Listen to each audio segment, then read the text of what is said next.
parce que vous êtes la première personne à pouvoir agir sur votre vie. Bienvenue sur le podcast Mieux Vivre. Je suis Tania Lafort, je dirige le centre de formation Réa Active à Annecy, formation en PNL, coaching, hypnose. Le podcast Mieux Vivre, c'est chaque semaine une thématique précise pour mieux vous comprendre les mécanismes de votre cerveau en toute simplicité. Chaque semaine, découvrir un outil concret par épisode et en quelques minutes.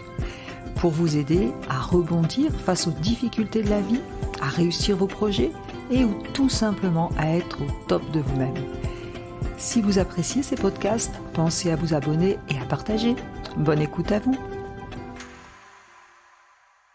Alors, qu'est-ce que le stress? Et la question que vous pouvez vous poser, c'est « Et si le stress était mon ami ?» Pourquoi cette question? Puisque vous allez voir que le stress, finalement, c'est une réaction complètement physiologique à la base qui nous veut du bien. Comment ça fonctionne? Quels sont les symptômes que vous avez quand vous avez un stress aigu, c'est-à-dire un gros coup de stress? En général, on a le cœur qui bat un peu plus vite, on a la respiration qui s'accélère, on peut avoir des bouffées de chaleur, on peut avoir les mains moites. Tous ces symptômes sont dus à quoi? Sachez que le stress, c'est une réaction complètement physiologique qui nous veut du bien à la base. Tout ça dépend de notre système nerveux central. Notre système nerveux central, vous avez deux parties. Vous avez une partie qu'on appelle le système sympathique. C'est un système qui accélère les choses au niveau de notre corps, pour faire très simple. Et le système parasympathique, qui est plutôt le système qui nous calme. Quand vous avez une sensation de stress, à la base, le stress est là pour nous permettre de survivre. Imaginez, vous avez une souris qui voit un chat. Elle risque de se faire croquer, bien entendu. Alors, qu'est-ce qu'elle va faire, la souris? Qu'est-ce qui se passe chez elle? De façon complètement naturelle et automatique, vous allez avoir une augmentation du rythme cardiaque à cause de l'adrénaline, une hormone qui va être déversée au niveau du système sanguin, une augmentation de la respiration, et tout ça, ça va amener de l'oxygène où? Dans les membres inférieurs, dans le cœur, pour lui donner plus de force. Pour quoi faire? Pour fuir ou attaquer. Et donc, nous, les êtres humains, nous avons exactement la même chose. Sauf que nous, nos chats à nous, c'est le dossier qui n'est pas rendu à temps, c'est les histoires qu'on se raconte. Est-ce que ça va bien se passer pour ma fille à l'école? Et si ça se passait mal? Et je vais être en retard au boulot? Et j'y arriverai pas? Souvent, les histoires qu'on se raconte, plutôt que la réalité, vont nous provoquer beaucoup de stress. Et là, le corps, comme le cerveau ne fait pas la différence entre l'imaginaire et la réalité, tout se met en place exactement comme si le danger était réel. Ça, il faut bien le comprendre. Donc, j'ai des sensations, le rythme cardiaque qui accélère, des bouffées de chaleur, parfois j'ai même mal au ventre. Pourquoi? Parce que l'adrénaline permet d'amener de l'oxygène partout pour fuir ou attaquer. Et donc, c'est pas le moment de digérer. Donc c'est pour ça que j'ai pas besoin d'avoir de l'oxygène à ce niveau-là et que je peux avoir mal au ventre. Donc c'est une réaction complètement archaïque, complètement animale, naturelle, et nous sommes des animaux sociaux. Et en plus, on n'a pas de bol. Puisque la souris, elle, le chat s'en va, qu'est-ce qui se passe? Elle réfléchit pas, la souris, elle n'a pas de néocortex. Donc, le rythme cardiaque diminue, la respiration reprend sa normale, etc. Et tout va bien, la souris est tranquille. Le parasympathique s'active et la souris est tranquille. Le problème de l'être humain, c'est que nous ne sommes pas des souris. Et nous allons dire, et le chat, s'il revenait? Ou alors, si j'avais pas fait ça, le chat serait peut-être pas venu. Ou alors, mais qu'est-ce qu'il fait? Pourquoi c'est de ma faute? Etc., etc. On va ruminer. Et on va arriver dans du stress chronique. Ou du fait de rumination, ou du fait de l'environnement qui va provoquer un stress qui ne s'arrête pas. Le stress continue, et là, vous avez un tas d'hormones qui va entrer en jeu, et notamment le cortisol. Le cortisol, qui est l'hormone du stress, qui était déjà présent d'ailleurs dans la phase aiguë, avec l'adrénaline, le cortisol et un tas d'autres hormones vont venir vous manger les neurones. Les personnes qui font un burn-out, par exemple, qui sont en stress chronique constant, vont commencer à avoir un problème de concentration, problème de mémoire, problème d'irritation, je ne supporte plus rien. Pourquoi ? parce que trop de stress, trop fréquemment, ça va attaquer une partie des neurones de l'hypothalamus. C'est ce que je vois régulièrement quand je reçois des personnes en burn-out, par exemple.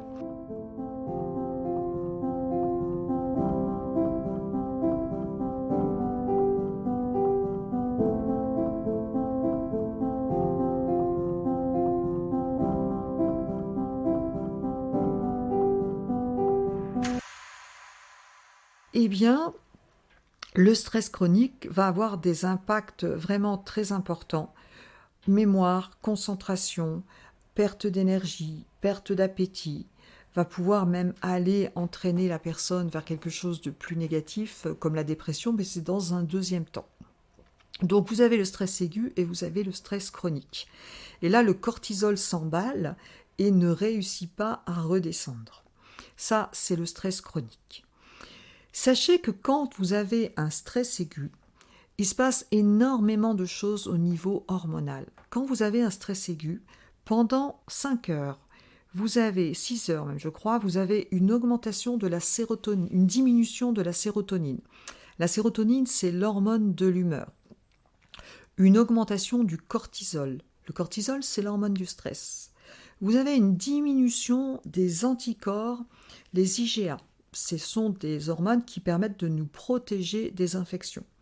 Vous avez une diminution de l'ocytocine. L'ocytocine, c'est l'hormone de l'attachement, ce qui permet de se sentir aimé et d'aimer les gens. Vous avez une diminution de l'hormone natriurétique, qui est une hormone qui joue dans l'hypertension.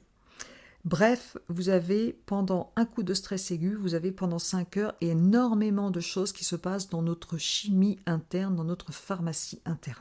Et l'idée, c'est qu'il existe aujourd'hui des outils, des façons de faire pour éviter tout ça. Je vais vous parler dans un deuxième temps de la cohérence cardiaque. La cohérence cardiaque, ça sera une technique qui va vous permettre de réguler votre système sympathique et parasympathique et de stimuler le parasympathique. Qu'est-ce qui va stimuler le parasympathique ? Donc l'autre phase du système nerveux, qui va faire que je suis plus détendu, qui va faire que je suis plus relaxé, qui va faire que je rééquilibre ce système nerveux, puisque parfois, quand je suis dans certaines situations, et à force d'être souvent stressé, eh bien, j'ai un système qui est complètement déréglé.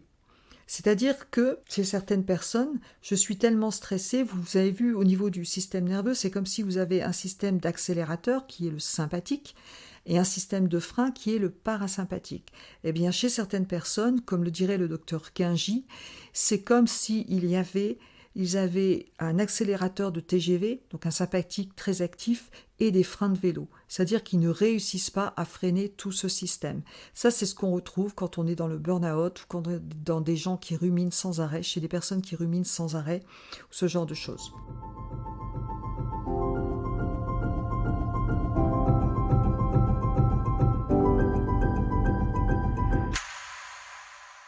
Sachez qu'il existe des façons de faire pour aller travailler sur son parasympathique, stimuler son parasympathique. Il y a plusieurs façons de gérer le stress et on va les étudier un par un dans les différentes sessions.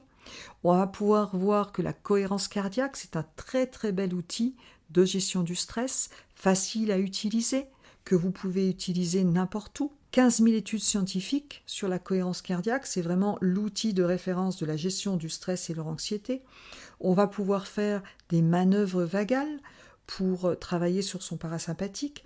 On va voir que tout ce qui est relaxation va aider à travailler sur ce parasympathique et que parfois, quand la raison du stress, ce sont des ruminations, eh bien, les thérapies comportementales et cognitives vont vous aider à observer vos pensées qui ne sont pas utiles, qui sont fausses et que vous verrez que votre stress est provoqué uniquement par vos pensées.